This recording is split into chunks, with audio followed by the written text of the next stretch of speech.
Hello everyone, and welcome back to my channel. I'd love it if you could leave a comment letting me know where you're listening from around the world. Also, don't forget to like and subscribe if you're enjoying this video. Story 1.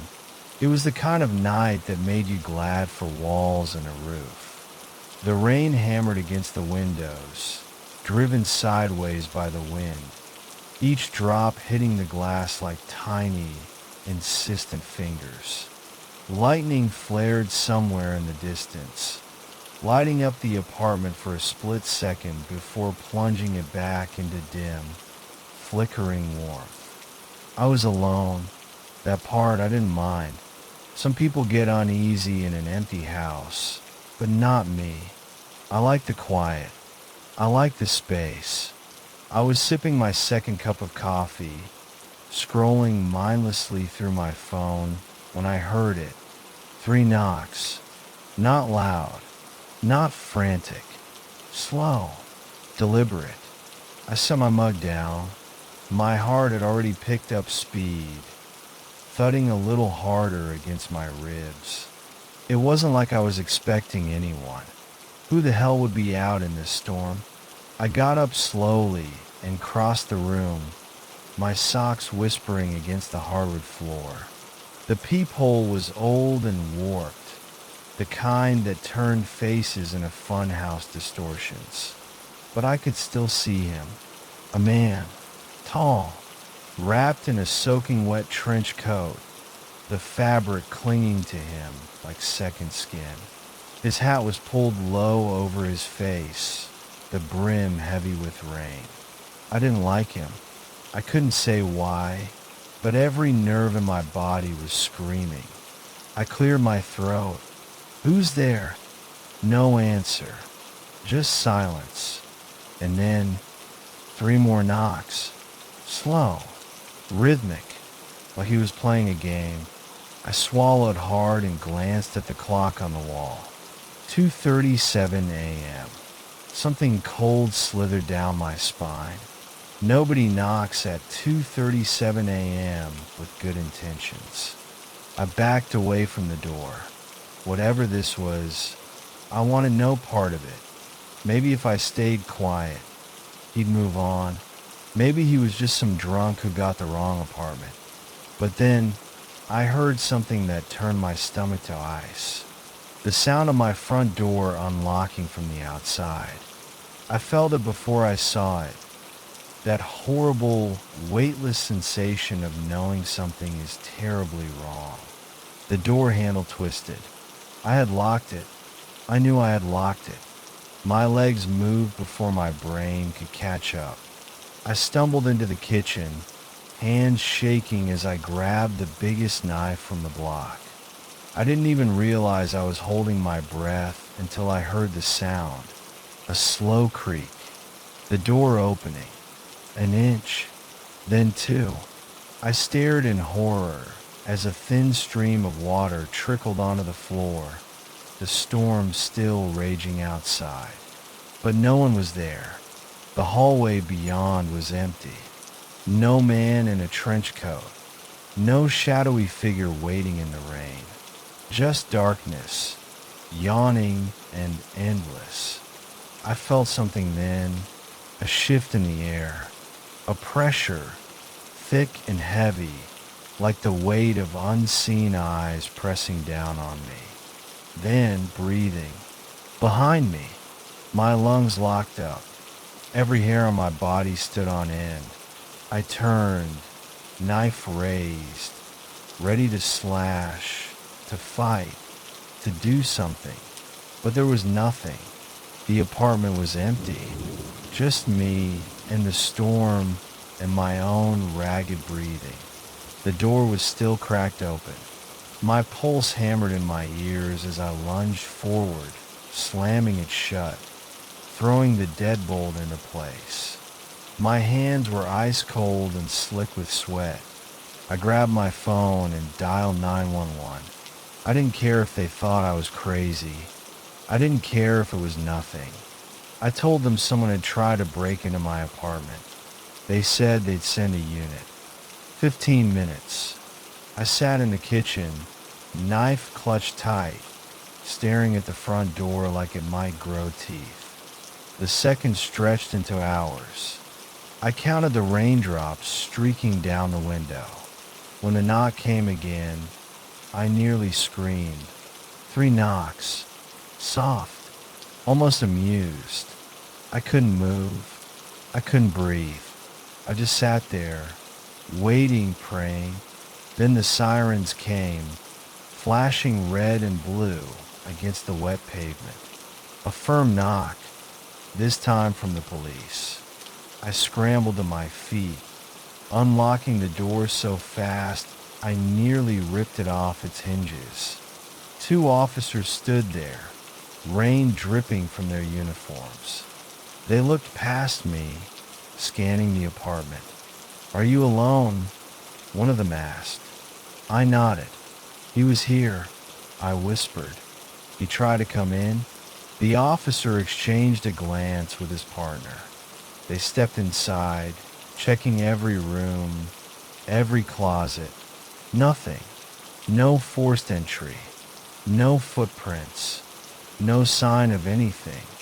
I was shaking now, my body catching up to the fear.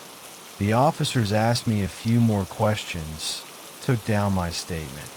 One of them walked the perimeter of the building, looking for, I don't know what. I didn't ask. When they were done, they gave me a nod. "Call us if anything else happens." I watched them go, their figures swallowed by the rain. I shut the door, locked it, double-checked it, and then I saw it. Something small, something innocent, something that should not have been there. An old photograph.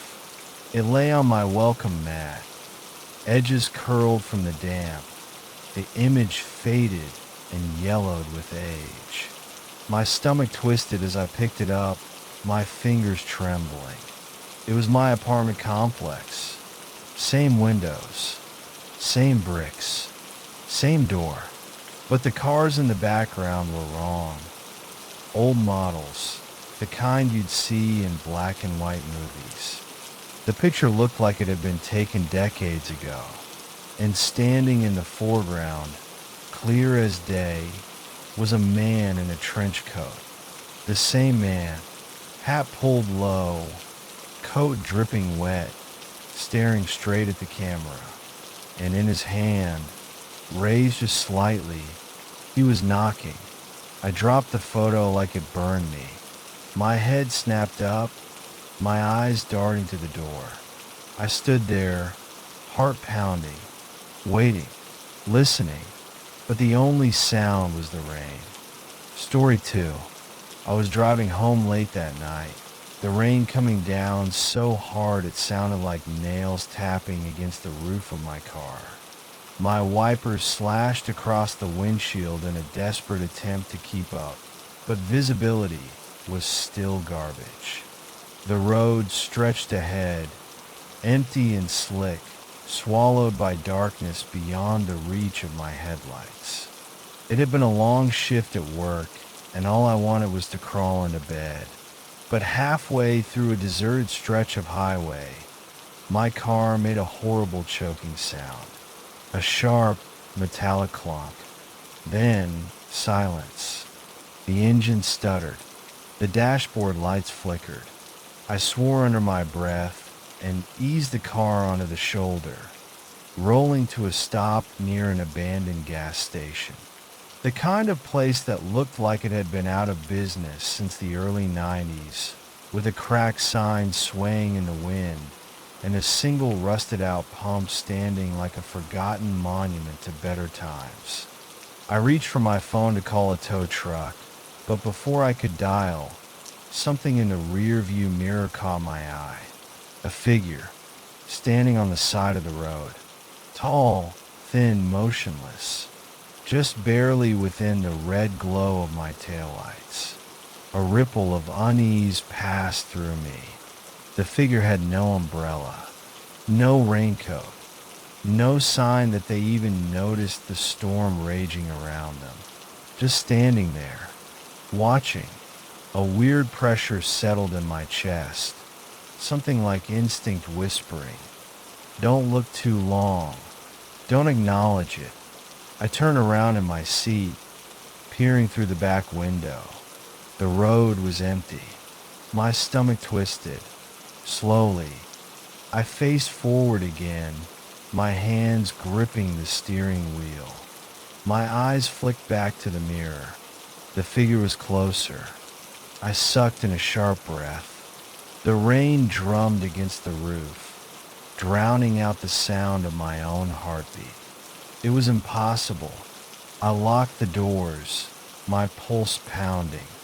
My brain scrambled for logical explanations, but my gut was telling me to leave, to start the car and get the hell out of there.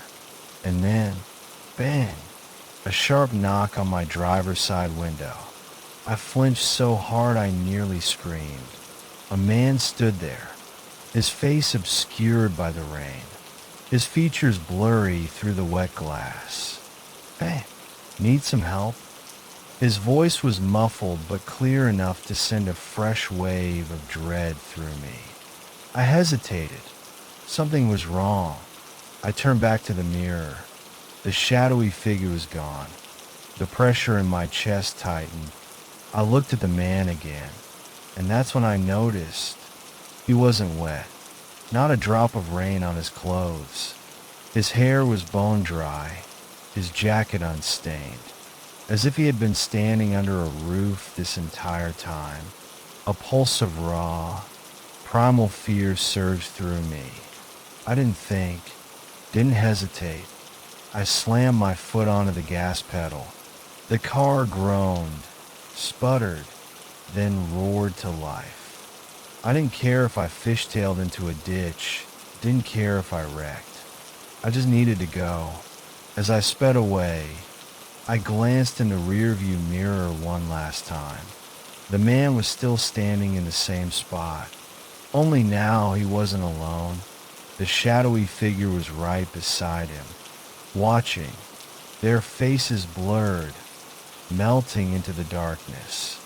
I didn't stop until I reached my driveway. That night, sleep was out of the question. My mind replayed the scene over and over, searching for explanations that didn't exist. By morning, I couldn't shake the feeling that something wasn't right. I searched online for anything about that stretch of road, hoping to find some kind of rational answer. And I did. An old news article. 20 years ago, a man had been found dead right where my car had stalled. The details were sparse, but the rumors were not. People who broke down there, they always saw something in their mirrors. A dark figure standing just beyond the edge of sight. And if they stopped, someone else always showed up. Someone who wasn't supposed to be there. I haven't driven that road since, but sometimes, late at night, when the rain is heavy and my rearview mirror fogs up, I swear I see a shadow, waiting. Story 3. Jason had always warned me about the house at the end of our street. "Don't walk past it at night," he'd say. "Weird stuff happens when it rains." I always laughed it off.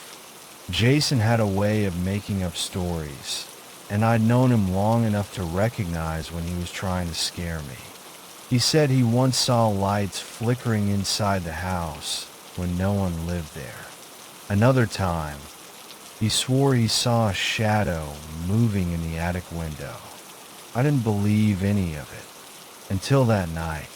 The rain came down in heavy sheets, turning the sidewalks into shallow rivers. I had stayed out later than I should have, and instead of taking the long way home, I decided to cut through, right past the house. The house had been empty for years. An old Victorian, rotting wood, windows like dead eyes. People said a family used to live there, but one night they just disappeared. The story didn't make sense. People don't just vanish. But no one moved in after them. No one even tried. The storm made everything feel wrong. The trees bent under the weight of the wind, their branches scratching against the house like bony fingers. The air smelled of wet earth and something else, something stale like old wood and mold. As I passed the large bay window, I made the mistake of glancing inside, and I saw it, my reflection, but it wasn't normal. It was me, same wet hair, same soaked jacket, but the face smiling. A wide, unnatural grin stretched across my reflection's face. I wasn't smiling. I stopped dead. My stomach turned to ice. Then, my reflection lifted its hand and waved. I hadn't moved at all. A bolt of lightning flashed, illuminating everything for a split second, and that's when I saw it. Behind my reflection, something stood in the darkness.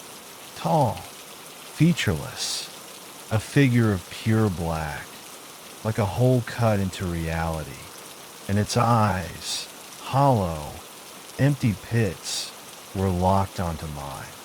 The light vanished. The window was just glass again. I ran. I didn't look back. I didn't stop. I reached my house, slammed the door behind me, locked it, then stood there, shivering and panting, my heart slamming against my ribs. It was nothing, just my imagination, the storm playing tricks on me. That's what I told myself. That's what I needed to believe. I went upstairs, stripped off my wet clothes, and got in the shower. The hot water helped, made me feel normal again. But as I stepped out, the bathroom mirror was fogged up. I wiped it clean and froze. My reflection wasn't copying me. I was standing there, my hands at my sides, my breathing uneven. But in the mirror, my reflection's head was slightly tilted, and it was still smiling, a grin that stretched too far, like something was pulling its lips back with invisible hooks. My breath hitched, then it stepped forward. Not me. I stumbled backward, slamming into the counter. My reflection's eyes locked onto mine. Not empty, not lifeless. Hungry. The lights flickered. For a split second, I saw something behind my reflection, just like before. The black figure, standing there, watching. Then, darkness. When the light returned, everything was normal again, except my reflection. It was moving with me again, but something was wrong. The face looked softer, unfamiliar, like someone trying to wear my face but not quite getting it right. I didn't sleep that night. The next morning, I was exhausted but relieved. Maybe it was stress, a nightmare. Maybe my brain was just screwing with me. Then I saw the footprints, wet, leading from the mirror. They crossed my bedroom floor and stopped right beside my bed. Something had stood there, watching me sleep. I ran to the mirror, bracing myself. My reflection was there, normal, but when I raised my hand, it hesitated, just for half a second, and then it smiled. It's been 2 weeks. I don't look in mirrors anymore. Not directly. I catch glimpses sometimes in windows in the reflection of my phone screen. I don't think it's me anymore. I think it's waiting, and I don't know what happens when it stops waiting.